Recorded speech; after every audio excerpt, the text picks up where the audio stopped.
Gagasan itu asupan pokok demokrasi berkualitas. Gagasan mesti dipertarungkan. Yang terbaik akan menang. Semakin banyak politik gagasan mengisi panggung, politik identitas tak punya tempat bernaung. Simak Gagasan UKI. Assalamualaikum warahmatullahi wabarakatuh. Salam sejahtera untuk kita semua. Om Swastiastu, Namo Buddhaya, salam kebajikan. Teman-teman, pada akhir bulan Januari kemarin, ya kemarin banget nih, baru aja PSI melangsungkan Rakernas di Makassar, Sulawesi Selatan. Rakernas ini adalah acara internal PSI yang dihadiri oleh 3 ribuan peserta dari seluruh Indonesia. Rakernas dimaksudkan untuk konsolidasi kader dan pemenangan strategi 2029 tentunya. Nah, Rakernas berlangsung selama 3 hari dan ini nih yang bikin jagat politik heboh terkait Rakernas ini. Pak Jokowi, teman-teman, hadir di Rakernas tersebut memberikan pidato. Presiden ke-7 RI tersebut malam hari sebelum pidatonya, dia bermalam di hotel tempat Rakernas berlangsung lah. Nah, saat tiba, Pak Jokowi disambut dengan gemuruh yel-yel dari ribuan kader PSI se-Indonesia. Begini nih suasananya. Selamat datang Bapak Jokowi, selamat datang Bapak Jokowi, selamat datang di PSI. Seperti lirik lagu yang menjadi background video tersebut, PSI memang udah lama sekali, bahkan sejak partai ini lahir, konsisten dengan kecintaannya pada Pak Jokowi. Nah, itulah dia ekspresi rasa cinta PSI kepada Pak Jokowi, mewakili ratusan juta rakyat Indonesia. Nggak peduli Pak Jokowi saat itu masih jadi kader PDIP kah, atau sudah pecah kongsi kah dengan PDIP. Nggak peduli Pak Jokowi ketika dipuji-puja kah, atau ketika dihujat, dicaci, dan dimaki, bahkan difitnah sekalian. PSI selalu membersamai Pak Jokowi. Singkatnya, hadirlah Pak Jokowi di acara Rakernas PSI dan memberikan pidato. Saya mau teman-teman lihat sendiri bagaimana bagian dari pidato Pak Jokowi yang membakar semangat para pendukungnya ini. Saudara bekerja keras untuk PSI. Saya pun akan bekerja keras untuk PSI.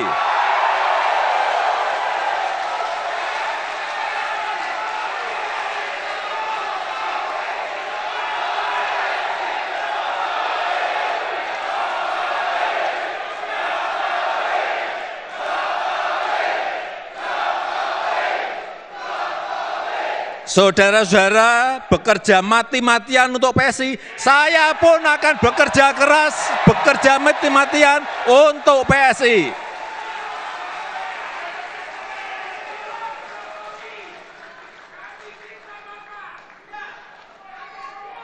Saudara-saudara bekerja habis-habisan untuk PSI, saya pun akan bekerja habis-habisan untuk PSI. Di pidato tersebut, Pak Jokowi secara gamblang menyatakan akan bekerja keras, akan bekerja mati-matian, dan habis-habisan untuk PSI. Sekarang jelas bahwa bukan hanya sang partai gajah yang membersamai Pak Jokowi, tapi juga Pak Jokowi membersamai PSI. Pak Jokowi dalam pidatonya bukan cuma secara bold menyatakan bahwa dirinya dan PSI adalah satu kekuatan, tapi juga menyatakan bahwa dia sanggup dan akan menyentuh akar rumput di provinsi-provinsi, kabupaten-kabupaten, turun ke kecamatan-kecamatan hingga desa dan kelurahan.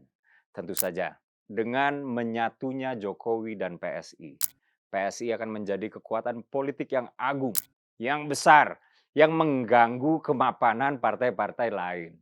Dan menyatunya Pak Jokowi dan PSI secara kebatinan, ini menandakan bahwa bergabungnya Pak Jokowi ke PSI itu tinggal nunggu waktu aja.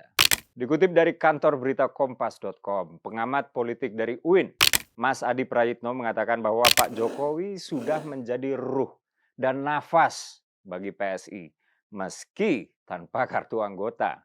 Dia bilang, Jokowi dan PSI melampaui urusan legal formal, melampaui urusan kartu anggota partai, karena secara prinsip imam besar politik PSI adalah Jokowi, kata Mas Adi ya. Nah, teman-teman, tadi saya bilang bahwa menyatunya Pak Jokowi dan PSI akan menjadi kekuatan yang besar. Kenapa? Begini, kalau kita merujuk kepada data survei yang dirilis oleh Indikator Politik yang dinakodai oleh Prof. Burhan Muhtadi, ya, ini kredibel nih.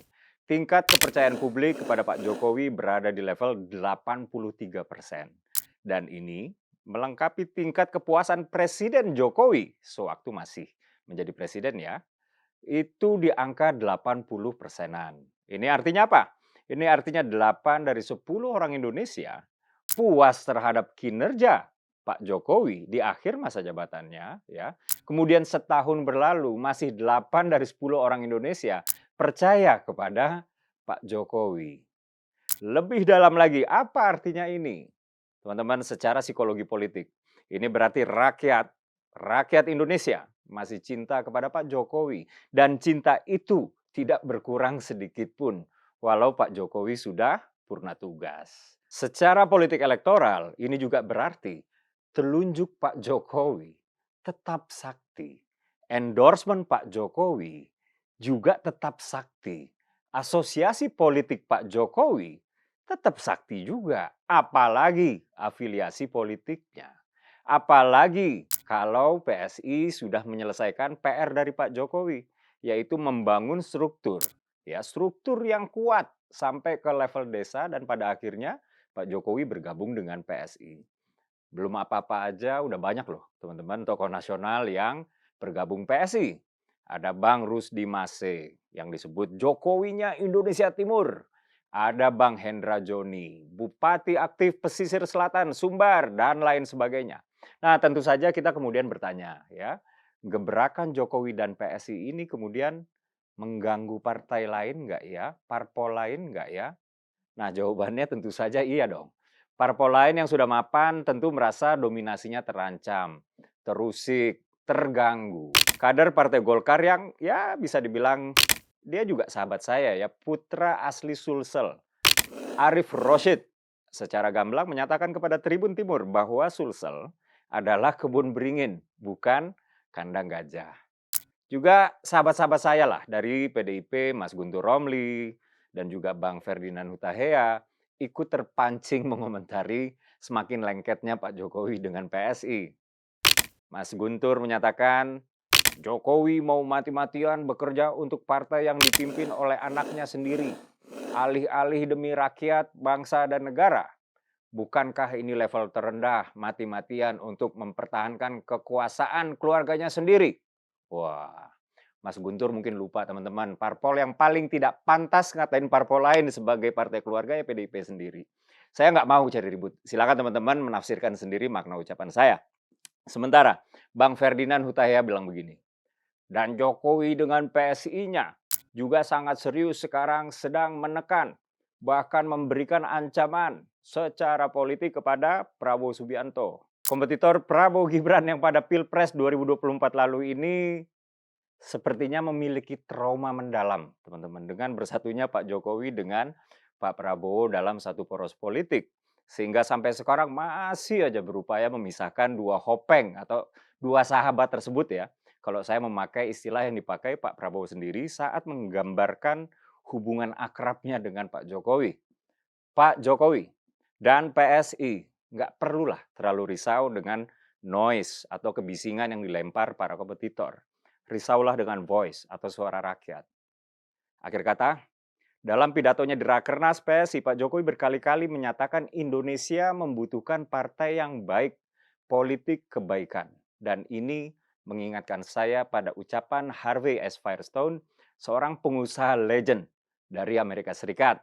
Dia bilang, the growth and development of people is the highest calling of leadership. Tumbuh kembang dan kemajuan rakyat adalah penggerak tertinggi dari sebuah kepemimpinan. Saya Dede Prayudi. Wassalamualaikum warahmatullahi wabarakatuh.